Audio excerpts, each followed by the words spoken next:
তো good morning guys. তো চলো আজকে তোমাদেরকে কিছু বিশ্বকর্মা পুজোর ক্লিপস দেখাই যেখানে আজকে আমরা গিয়েছিলাম। তো আজকের রাজা এখানে চলে এসছে, বাবা বিশ্বকর্মা। বাবা আমাদেরকে কৃপা করো, রক্ষা করো, ভালো রেখো, সবাইকে ভালো রেখো।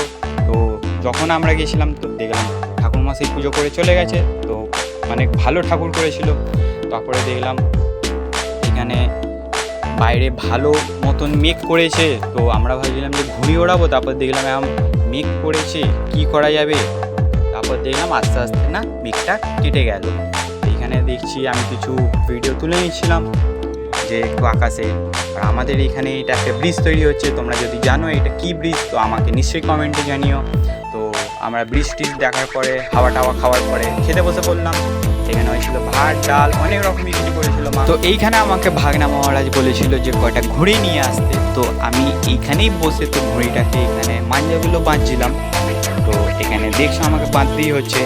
এইবার যখন ছাদে ওড়াতে গেছি, যখন দেখছে আর কোনো হাওয়া চলছে না, তখন আমার ভাগনা মহারাজ আমাকে বলছে এবার কি করব, কি করা যাবে, যখন হাওয়াই চলছে না। তো তখন ভাবছে যে কি করা যাবে, হাওয়া তো আর পেলাম না। যদি ভিডিওটা দেখে আপনাদের ভালো লেগে থাকে please like share subscribe our channel. Tata, good bye.